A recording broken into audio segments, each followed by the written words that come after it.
पुराणों के अनुसार कैलाश एक ही ऐसा महान पर्वत है जहां पर हमारे भोलेनाथ विराजमान है। यही वजह है कि आज तक इस पहाड़ पर कोई भी नहीं चढ़ सका है। विमान हो या फिर इंसान, किसी ने भी जबरन वहां पर जाने की कोशिश की, वो वहां से कभी भी वापस नहीं लौट पाया। सोचने वाली बात है जब लोग माउंट एवरेस्ट जैसी बड़ी बड़ी चोटियों पर आसानी से चढ़ जाते हैं, लेकिन कैलाश पर्वत की ऊंचाई एवरेस्ट से काफी कम होने के बावजूद भी लोग इसकी चोटी को छू तक नहीं पाते। 8,848 मीटर फीट से ऊंचे माउंट एवरेस्ट को अभी तक 7,000 से ज्यादा लोगों ने फतेह कर लिया है, लेकिन कैलाश पर्वत की ऊंचाई एवरेस्ट से करीब 2,200 मीटर यानी 6,638 मीटर है। फिर भी इसका जवाब आज तक किसी को भी पता नहीं है क्यों लोग वहां पर जाने से पहले हाफ जाते हैं। इसके अलावा कैलाश पर्वत पर वैज्ञानिकों ने समय समय पर कई अजीब घटनाएं होती हुई देखी हैं, चाहे वो कैलाश पर्वत की चोटी पर चमकती हुई लाइट हो, चाहे वो डमरू की आवाज हो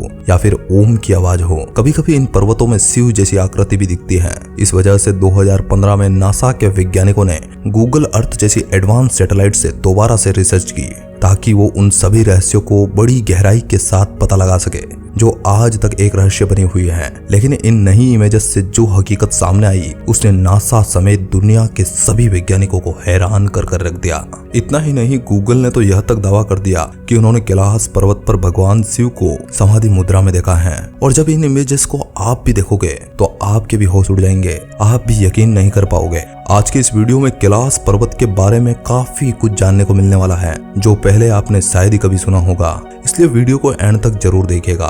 और ऐसे ही रहस्यों से भरी इंटरेस्टिंग खबरों को सुनने के लिए हमारे चैनल को सब्सक्राइब करना मत भूलिएगा ताकि आने वाली वीडियो का नोटिफिकेशन आपको समय पर मिलता रहे।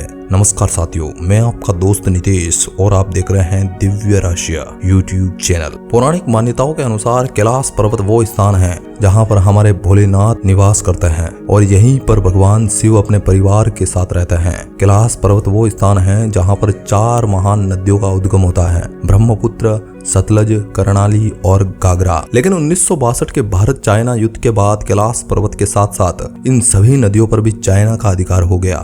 इससे पहले कैलाश पर्वत पर भारत सरकार और भारतीय सेना का कंट्रोल था और आज भी कैलाश पर्वत पृथ्वी के केंद्र के रूप में कार्य करता है, जहां पर एक तरफ उत्तरी ध्रुव है, वहीं दूसरी तरफ दक्षिणी ध्रुव है और बीच में हमारा विशालकाय कैलाश पर्वत मौजूद है।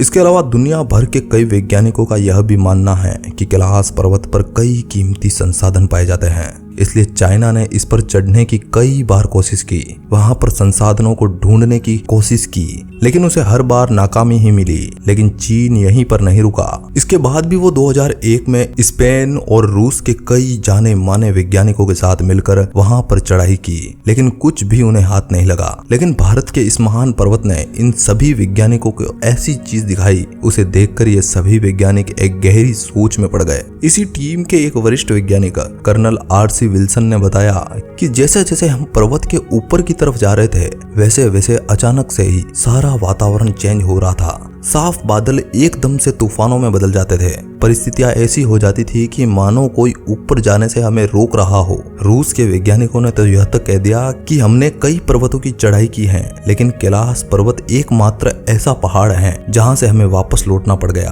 क्योंकि उस समय उनकी धड़कनें बढ़ने लग गई थी। दिमाग की हालत ऐसी हो गई कि मानो दिमाग ही काम करना बंद कर दिया हो। उनका कहना था कि वहां उन्हें ऐसा लग रहा था कि मानो वे पहाड़ उन्हें चीख चीख कर कह रहे हो कि यहाँ से वापस लौट जाओ। ऐसा उन वैज्ञानिकों ने अपने इतने साल के एक्सपीरियंस में पहली बार अनुभव किया था। पौराणिक मान्यता कहती है कि कैलाश पर्वत के पास प्राचीन धन कुबेर नगरी भी है। शायद यही वजह है कि चाइना इतनी बार वहां पर जाने के बाद भी नहीं रुक रहा। मान्यता है कि यहाँ पर पौराणिक आत्माएं भी निवास करती हैं। कैलाश पर्वत और उसके आसपास के वातावरण पर अध्ययन कर चुके वैज्ञानिकों का मानना है कि यहाँ चारों ओर एक प्रकार की अलौकिक शक्ति का प्रवाह है, जिसमें आज भी कई तपस्वी गुरु अपनी साधना करते हैं और वहां से वे सीधा ही अपना ईश्वर से संबंध स्थापित करते हैं। जब वैज्ञानिकों ने तिब्बत के महान धर्म गुरुओं से इसके बारे में पूछा तो उन्होंने कहा कि कैलाश के चारों ओर एक ऐसी अदृश्य शक्तियों का प्रवाह है और इन्हीं अदृश्य शक्तियों के कारण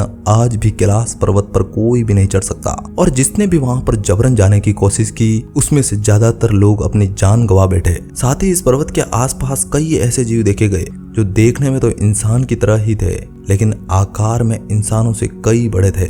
इन जीवों को तिब्बत के लोग अपनी भाषा में यति कहते हैं। वैज्ञानिकों ने इसके बारे में कहा कि ये इंसानों की तरह ही दिखने वाले जीव इंसानों के पूर्वज हैं जो कैलाश की कीमती रहस्यों की सुरक्षा करते हैं। चीन ने भी 2001 के बाद कभी भी इसकी चढ़ाई नहीं की और 2001 के बाद इस पर चढ़ने की रोक लगा दी। लेकिन चाइना के द्वारा लगाई हुई इसी रोक के कारण दुनिया का ध्यान कैलाश पर्वत की तरफ और भी ज्यादा बढ़ गया। फिर नासा ने 2015 में अपने सैटेलाइट को कैलाश पर्वत की ओर मोड़ दिए, जिसके बाद सैटेलाइट से जो इमेजेस ली गई उसने सभी को हैरान करके रख दिया। इन तस्वीरों में देखा गया कि कोई इस पर्वत पर ध्यान की मुद्रा में बैठा है। जब इन तस्वीरों को लोगों ने देखा तो ज्यादातर लोगों ने यही कहा कि तस्वीरों में दिखने वाले कोई और नहीं बल्कि हमारे भोलेनाथ ही हैं। स्क्रीन पर दिख रही ये इमेजेस कोई एडिट की हुई नहीं है, खुद नासा ने कैप्चर किया था। लोगों का कहना है कि जो पहाड़ी आज तक एक रहस्य बनी हुई है उस पर भला कोई कैसे हो सकता है। इन तस्वीरों को कई एंगलों से लिया गया, लेकिन ये सभी भगवान शिव के मुख की तरह ही दिख रही थी। इससे नासा खुद हैरान हो गया कि आखिर इतने ऊंचे पहाड़ की चोटियों पर भला ऐसी तस्वीर कैसे आ सकती है। इन तस्वीरों को दुनिया भर के कई न्यूज चैनल्स में दिखाया गया। दोस्तों, भले ही वैज्ञानिक यह कह दे कि कैलाश पर्वत पर हवाओं तथा बादलों के पहाड़ से टकराने से आवाज आती है, लेकिन ऐसे शांत इलाके में जहाँ कोई भी आवाज कितनी भी धीमी क्यों ना हो उसे आसानी से एकदम साफ शब्दों में सुना जा सकता है। और जब वो ओम और डमरू के बजने की ताल जब कानों में सुनाई देती है तो मानो दुनिया भर की हर ताल मिल गई हो। उसे सुनकर आदमी सुख और दुख सब कुछ भूल जाता है, मानो कि कोई स्वर्ग में पहुंच गया हो। वैसे देखा जाए तो नासा के वैज्ञानिकों के दावे केवल थ्योरी तक ही सीमित हैं और ना ही वे अपनी बताई हुई बात को कभी साबित कर पाए हैं, क्योंकि हमारे पुराण वैज्ञानिक से काफी ज्यादा परे हैं। भारत जैसे महान देश में ऐसी कई रहस्यमय चीजें हैं जिनका पता आज तक कोई नहीं लगा सका। लेकिन अब मैं आपसे जानना चाहता हूँ कि आप इसके बारे में क्या सोचते हैं। क्या आप में से किसी ने वहां जाने की कोशिश की? अपनी राय हमें कमेंट के माध्यम से जरूर बताना और रहस्य से भरी ऐसी ही वीडियो को देखने के लिए हमारे चैनल को सब्सक्राइब करना मत भूलिएगा। धन्यवाद।